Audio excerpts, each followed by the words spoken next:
Hi, this is Chazz Palminteri. I'll be reading Jack and the Beanstalk by Joseph Jacobs. Once upon a time, there was a poor widow who lived in a little cottage with her son Jack. One day, the widow sent her son to the market to sell their cow so they could have some money. But on the way, Jack met a man who offered him some beans in exchange for the cow. Jack took the beans, but when he got home, his mother was very upset that he brought them beans instead of money. Jack said that they could plant the beans to grow food, but his mother did not feel any better. Jack planted the beans anyway. The next morning, a great huge beanstalk appeared where Jack had planted the beans. Jack wanted to climb the beanstalk to see where it led, and so he said goodbye to his mother and up the stalk he went.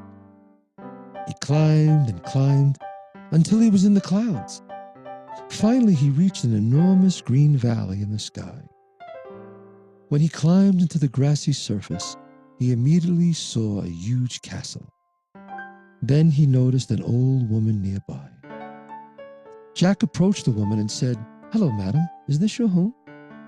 "No," said the old lady, "but I can tell you the story of the castle. Once upon a time, there was a noble knight who lived in that castle, which is on the border of fairyland.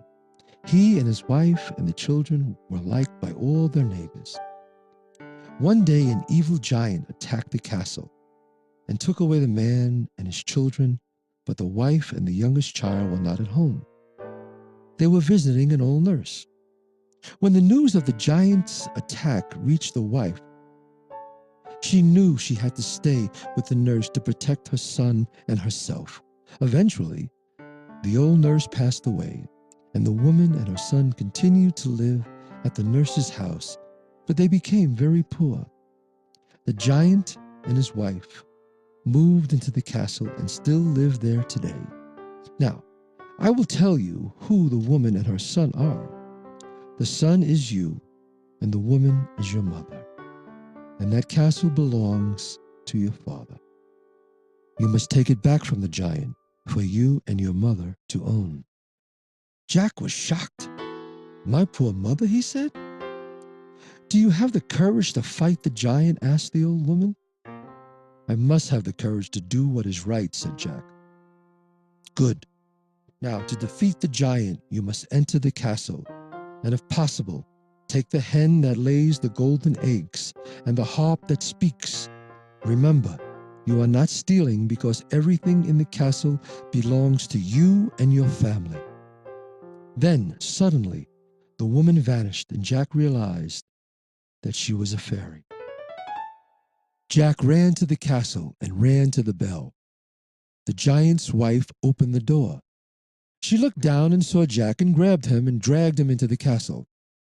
Then she told Jack that he was to be her servant and to help her with her chores, but that when her husband was home, he would have to hide in the closet so that he would not eat him. Just then, Jack heard a loud thump on the stairs, and a booming voice called out, "Fee, fi, fo, fum, I smell the breath of an Englishman. Let him be alive or let him be dead. I'll grind his bones to make my bread." "Wife," cried the giant, "there is a man in this castle. Let me have him for breakfast." But the giant's wife shouted back that he was wrong and that no one was in the castle. Later, the giant left for a walk, and Jack helped the giant's wife with all her many chores around the huge castle. That evening, the giant returned for supper, and Jack hid in the closet. He watched as the giant and his wife sat at the dining table, and he saw that at the giant's feet was a hen. A few minutes later, the hen laid a golden egg, and Jack realized that this was the hen that the fairy had told him to take. So, when the giants had gone to sleep, he snuck into the dining room and snatched the hen. Then, just as he was leaving the room, he noticed a large bag of golden coins sitting on the serving table, and he remembered that the fairy had said that everything in the castle belonged to him and his mother. So he took the bag as well. He rushed out of the castle and down the beanstalk to his mother's house. Jack woke his mother and showed her the hen and the bag of gold and told her about the giants. She was shocked and happy for the gold and the hen, which would save them from being poor. But she wanted Jack to stay and not return to the castle. But Jack convinced her that he must go back and fight for their family's castle. Jack snuck back into the castle and back into the closet before the giants awoke. The next day, the giants and the giantess had their breakfast, and afterwards the giant lay down and said, "Wife, bring me my harp, and I will listen to some music while you take a walk." The giantess returned with a beautiful harp, which sparkled with diamonds and rubies and had gold strings. The giant looked at the harp and said, "Play." And the harp played a very beautiful lullaby, for this was the giant's nap time. Once the giant was asleep, and the giant's wife went out to take a walk, Jack crept out of the closet and quickly and silently grabbed the harp and started to dash away from the sleeping giant. But the harp began to shout, "Help, master! I am being stolen!"